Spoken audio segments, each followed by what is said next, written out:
The phenomenon that many find simply repulsive: hoarding.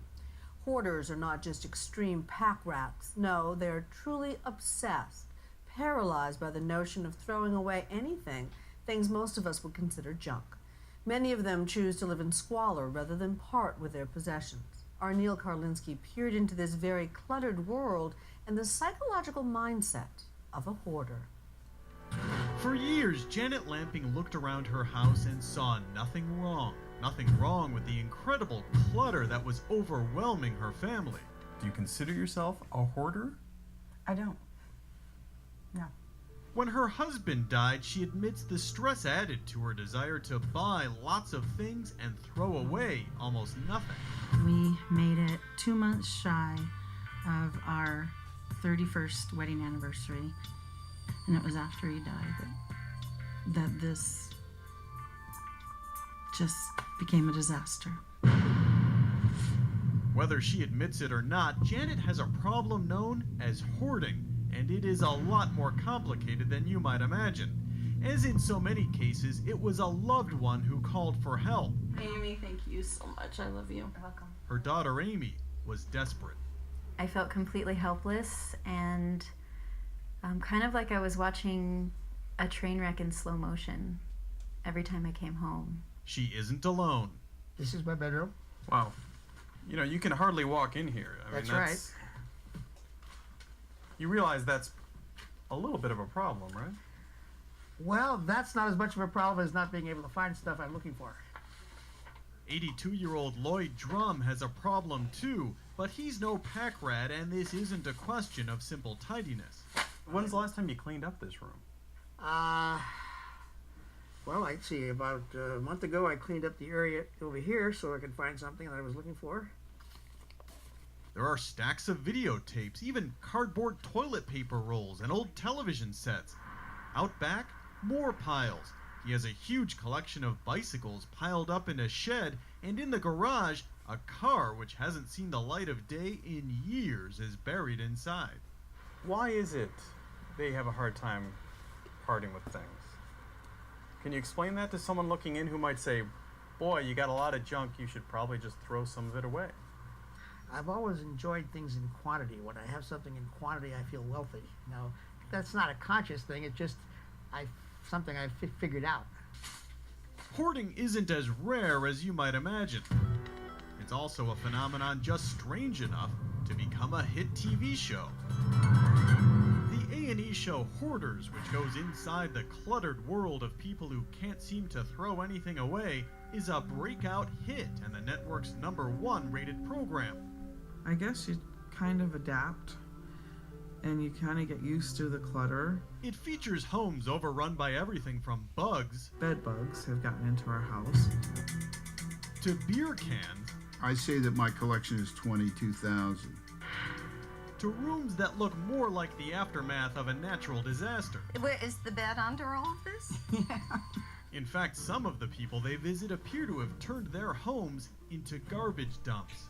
My mother chose garbage over being able to raise her son. I'm going to climb in because I'm kind of set up for it. Dorothy Breininger helped out with the show's pilot. Careful. Don't worry about me. She's a professional organizer who spends each and every day working with people, trying to overcome what is in many cases a debilitating problem. We have lots of weird horror stories. One of the worst things that we face is, when people are caught in conditions when they're stuck and they can't get out from under their own stuff that has slid on top of them. She keeps the tools of her trade neatly organized in the trunk of her car. So we've got masks and gloves, and I always bring extras because we're going to be touching some things that... It's that bad. It's that bad. Well, and don't forget, there's the hantavirus that occurs when you have a lot of rat Rodents. droppings and things like that, and oftentimes we have animals, so we've got animal food. You carry food. We carry food. So we want to settle them down and get them happy so that we can meet with the hoarders. Her friend James Williams, who owns a 1-800-GOT-JUNK franchise, is often brought in to help, and he has horror stories.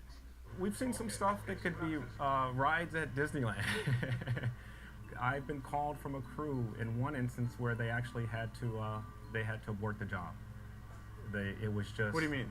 They just couldn't do it. They couldn't. A couple of them had vomited. They had gotten sick on the job site. There was human feces there. It was just literally a mess.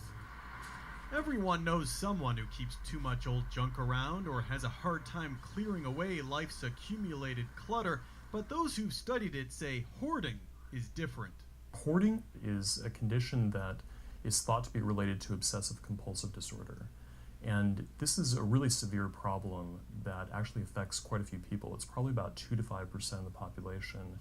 UCLA's Dr. Jamie Fusner studies hoarding and offers therapy for people trying to overcome it. He says simply helping them clean up isn't the answer. When you talk to them, you'll find out that it's not so easy as, oh, they just haven't had the time, or they've been putting it off, or they just got kind of busy and these things piled up. But they really have difficulty throwing away almost every little thing that most other people would consider trash. Janet Lamping insists it's not a mental disorder, and after cleaning her house from an overwhelming mess to a mostly clutter-free home with Dorothy's help, she says the problem is manageable. You hear Dorothy on your shoulder, Oh, chattering in your ear, right? Dorothy, yes, and I can hear her saying, do it now. Just put it in a box, get rid of it. Her house still has rooms that aren't normal, but she says she's working on it and has the problem under control. Her daughter doesn't share her mom's optimism that all the work done cleaning up her house has solved the problem buried underneath. I don't think you can just jump right out of something like this. This has taken years and years to get to where it was, and it's going to take years to get out of it, I think. I'm really proud of you. Well, thank you. I'm really proud of you. It's important to me that you're proud of it. Lloyd, too, is working on his problem with Dorothy's tireless help. The once tidy MIT student as a young man understands his problem better than most. I want to ask you a question, and don't take offense to this, please. Sure, I don't take offense easily. Go ahead. There are those who believe this type of hoarding is a mental illness. Yeah. Do you think that's the case? Well, I think there's probably a mental component to it, but I don't think it's that severe in my case. Maybe it indicates that I'm lonely and want something around me to keep me company. You think that's what it is? Well, I think that's part of it. For Lloyd, all this clutter is no bother at all.